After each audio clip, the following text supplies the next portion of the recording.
सभी बच्चों का स्वागत है। अभी तक हम लोगों ने प्रश्नावली 14.2 का प्रश्न संख्या 10 तक बनाया। आज हम लोग प्रश्न संख्या 11 से बनाना शुरू करेंगे। प्रश्न संख्या 11 कहता है 162 सेंटीमीटर वर्ग क्षेत्रफल वाले समचतुर्भुज का एक विकर्ण 15 सेंटीमीटर है, दूसरा विकर्ण ज्ञात कीजिए। तो यहाँ दिया क्या क्या है, आपको दिया हुआ है, या दिया जो लिखिए इसको, दिया है क्षेत्रफल दिया हुआ है, लिख लीजिए समचतुर्भुज का क्षेत्रफल बराबर दिया है 162 सेंटीमीटर का वर्ग, एक विकर्ण दिया हुआ है 15 सेंटीमीटर। तो दूसरा विकर्ण बराबर क्या होगा ये निकालना है। तो हम जानते हैं समचतुर्भुज का क्षेत्रफल क्या होता है। समचतुर्भुज का क्षेत्रफल का सूत्र होता है 1/2 गुना पहला विकर्ण गुना दूसरा विकर्ण, यही सूत्र है। अब इसमें मान बैठा दीजिए, ये 162 सेंटीमीटर वर्ग बराबर 1/2 गुना पहला विकर्ण 15 सेंटीमीटर गुना दूसरा विकर्ण,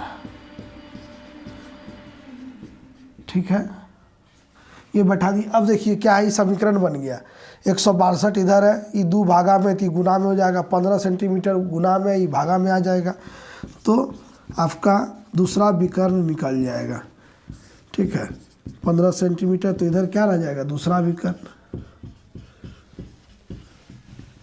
दूसरा विकर्ण सेंटीमीटर सेंटीमीटर कट गया। देखिए ये 3 से कटेगा क्या, 6 2 8 1 9, 3 से कटेगा तो 3 से 5 बार में, 3 5 15, 3 चौका 12, यानी कि 1 5 2 चौका 8 और 5 दूना 10/8 सेंटीमीटर। यानी इसको अगर भागा दीजिएगा तो 8 5 यहाँ 8 नहीं, 5 दूना 10, 5 के 5.6 सेंटीमीटर। ये दूसरा विकर्ण का लंबाई यही होगा 21.6 सेंटीमीटर। तो ऐसा सवाल है तो बहुत सीधा और सिंपल सवाल, इसको बहुत साधारण सवाल बोल सकते हैं, आसान है, कुछ नहीं करना है, सिर्फ जो दिया है उसको लिखिए, समीकरण लिखिए, उसमें जो मान दिया उसको बैठा के हल कर दीजिए, बन जाएगा। अगला प्रश्न, प्रश्न संख्या 12 में कह रहा है एक समचतुर्भुज का क्षेत्रफल ज्ञात कीजिए जिसकी भुजा 10 सेंटीमीटर और ऊंचाई 9.6 सेंटीमीटर है। यदि एक विकर्ण की लंबाई 12 सेंटीमीटर है तो दूसरा विकर्ण की लंबाई ज्ञात कीजिए। तो देखिए पहले क्षेत्रफल तो निकल जाएगा क्योंकि भुजा और ऊंचाई दी हुई है। कहने करते अगर ये समचतुर्भुज है तो समझिएगा क्वेश्चन क्या है। ये समचतुर्भुज है, एक भुजा 10 सेंटीमीटर है और इसका ऊंचाई दिया हुआ है, ठीक है। अगर इसका ऊंचाई, ये अगर ऊंचाई दिया हुआ है 9.6 सेंटीमीटर, उसके बाद कह रहा है कि दूसरा विकर्ण अगर 12 है तो दूसरा विकर्ण निकालिए। तो ऊंचाई तो यहाँ दिया हुआ है, भुजा दिया हुआ है, हल कैसे बनाएंगे। हल दिया है, क्या दिया है, दिया हुआ है आपको भुजा बराबर 10 सेंटीमीटर, ऊंचाई बराबर 9.6 सेंटीमीटर। तो हम जानते हैं चतुर्भुज का क्षेत्रफल, अगर भुजा और ऊंचाई दिया हुआ है तो क्षेत्रफल, इसलिए क्षेत्रफल बराबर होता है, क्षेत्रफल बराबर होता है भुजा गुना ऊंचाई, ठीक है। इस सूत्र से निकल जाएगा 10 सेंटीमीटर गुना 9.6 सेंटीमीटर, यानी 96 सेंटीमीटर वर्ग। क्षेत्रफल तो निकल गया। अब क्या कह रहा है कि एक विकर्ण की लंबाई 12 है तो दूसरा विकर्ण निकालिए। तो यहाँ समचतुर्भुज का क्षेत्रफल हम लोग लगाएंगे। तो दिया हुआ है, क्या दिया है, एक विकर्ण की लंबाई, एक विकर्ण की लंबाई बराबर दिया हुआ है 12 सेंटीमीटर। तो दूसरा विकर्ण निकालना है। तो हम जानते हैं, चूँकि लिखेंगे समचतुर्भुज की क्षेत्रफल बराबर होता है 1/2 गुना विकर्णों का गुणनफल, या एक विकर्ण गुना दूसरा विकर्ण, एक विकर्ण गुना दूसरा विकर्ण, यानी 1/2 गुना पहला विकर्ण 12 सेंटीमीटर गुना दूसरा विकर्ण D2 मान लीजिए, इधर 96 सेंटीमीटर वर्ग है। तो अब कैसे बनेगा, 96 सेंटीमीटर का वर्ग, ये 2 गुना में चला आएगा, 12 सेंटीमीटर भागा में आ जाएगा, तो दूसरा विकर्ण निकल जाए। तो सेंटीमीटर 12 84 12 96 96 हो गया, तो 8 दूना 16 सेंटीमीटर, यही दूसरा विकर्ण है। दूसरा विकर्ण का लंबाई जो है वो 16 सेंटीमीटर होगा। तो पहले क्या कर रहा हूँ, इस तरह का सवाल दिया अगर हो तो पहले हम लोग क्षेत्रफल निकाल लेंगे भुजा ऊंचाई से, फिर उसका सूत्र बैठा के दूसरा विकर्ण ज्ञात करेंगे, दिक्कत नहीं है। अगला प्रश्न, प्रश्न संख्या 13 में कह रहा है एक फोटो फ्रेम की बाहरी माप 36 सेंटीमीटर गुना 42 सेंटीमीटर तथा अंदर का माप 24 सेंटीमीटर गुना 30 सेंटीमीटर। ये गुना में करने का अर्थ है लंबाई है, ये चौड़ाई है, या चौड़ाई है, ये लंबाई है, ठीक है। यदि फ्रेम के प्रत्येक खंड की चौड़ाई समान है तो फ्रेम का कुल क्षेत्रफल ज्ञात कीजिए। फ्रेम का कुल क्षेत्रफल कहने का अर्थ यहाँ समझ में नहीं आ रहा है, स्पष्ट नहीं हो रहा। कुल क्षेत्रफल तो 36 गुना 42 ही होगा, लेकिन ये शेष भाग, ये फ्रेम ये होगा, ठीक है। इस भाग का क्षेत्रफल निकालने कह रहा है, बीच वाला भाग का, ठीक है। तो इस भाग का क्षेत्रफल निकालने के लिए हम क्या करेंगे, बाहरी क्षेत्रफल को निकाल लेंगे 36 गुना 42, और फिर अंदर वाला क्षेत्रफल, इसका छोटा वाला भाग का क्षेत्रफल निकालेंगे 24 गुना 30, ये निकालिएगा तो ये आ जाएगा 3 चौका 12 के 2 हाथ में 1 3 6 720 सेंटीमीटर स्क्वायर।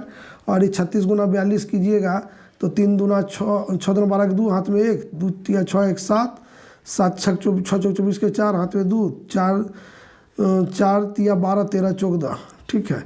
2 7 4 11 के 1 हाथ में 1 1512 सेंटीमीटर वर्ग आएगा। और इसको बड़ा वाला क्षेत्रफल में छोटा वाला क्षेत्रफल घटा देंगे तो इस भाग का क्षेत्रफल आएगा। तो घटा के देखिए 2 यहाँ 9 792 सेंटीमीटर वर्ग आएगा। तो ये क्षेत्रफल निकालने का है, तो इसका होता फोटो फ्रेम का है, ठीक है। पर फ्रेम का कुल क्षेत्रफल नहीं निकालना था, एक फोटो फ्रेम की बाहरी और भीतरी का माइनस, यानी सिर्फ जहाँ फोटो लगेगा उस भाग का क्षेत्रफल निकालने कहना चाहिए था। प्रश्न थोड़ा सा समझा नहीं पाया तो उसको निकालना है। तो हम क्या करेंगे, इसमें दिया क्या है, दिया हुआ है आपका बाहरी माप, ठीक है। दिया है फोटो फ्रेम की बाहरी माप 36 सेंटीमीटर गुना 42 सेंटीमीटर, ठीक है, ये दिया हुआ है। तो इसलिए हो जाएगा, इसलिए क्या निकाल लेंगे, इसका क्षेत्रफल निकाल लेंगे। फोटो फ्रेम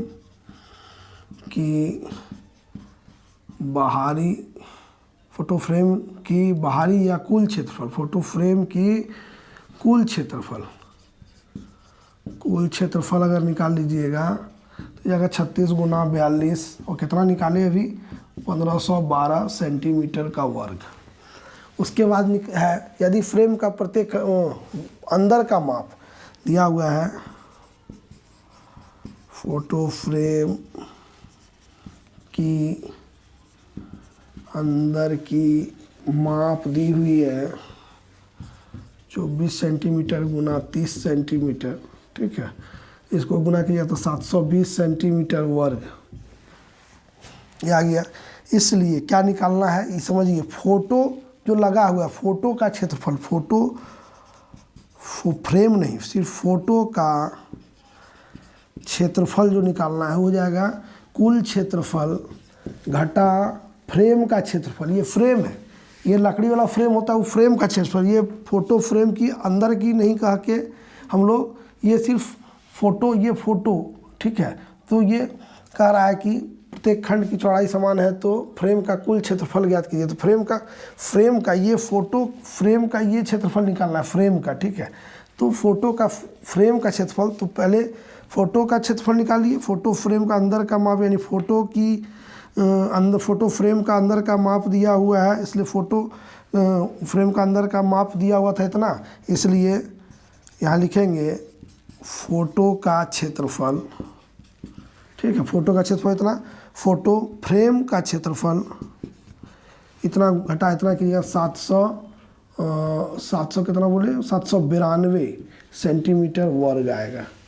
ठीक है, तो इस तरह से फोटो फ्रेम का निकालना था। ठीक है, फोटो फ्रेम का ये ठीक है, फोटो का फ्रेम का कुल क्षेत्रफल, तो फोटो फ्रेम का कुल क्षेत्रफल वो जो लकड़ी वाला होता है उसका क्षेत्रफल निकालना था, तो इस तरह से निकालेंगे। अगला प्रश्न,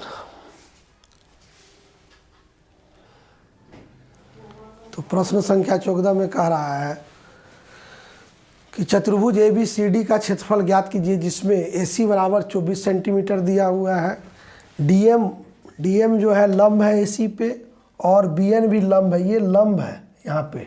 ठीक है, और AC दिया हुआ था 24, ये 24 दिया हुआ है, यहाँ से यहाँ तक 24 दिया हुआ है। BN दिया हुआ है आपका 8 सेंटीमीटर और DM दिया हुआ है 7 सेंटीमीटर। इसका क्षेत्रफल निकालना है।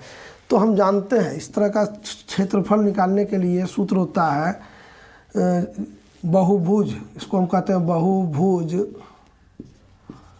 का क्षेत्रफल बराबर आधा गुने ऊंचाइयों का जोड़, ऊंचाई का योग गुना विकर्ण। अगर एक ही विकर्ण पर सब ऊंचाई है तो हम लोग इस तरह से डालेंगे, तो 1/2 गुना ऊंचाई यहाँ कितना है 7 सेंटीमीटर जोड़ 8 सेंटीमीटर और गुना विकर्ण दिया हुआ है 24, तो ये कट जाएगा 12 बार में।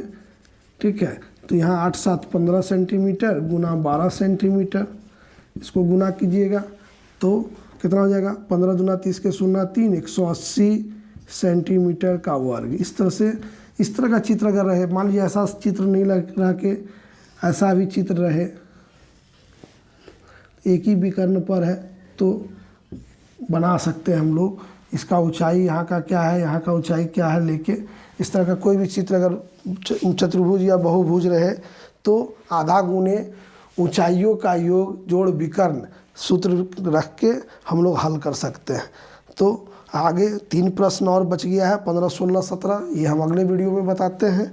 इस वीडियो में मैंने 11 से लेके 14 तक प्रश्न बनाया। अगर कहीं दिक्कत है तो आप उसे कमेंट सेक्शन में कमेंट करके पूछ सकते हैं। मेरे चैनल को देखने के लिए सभी को धन्यवाद।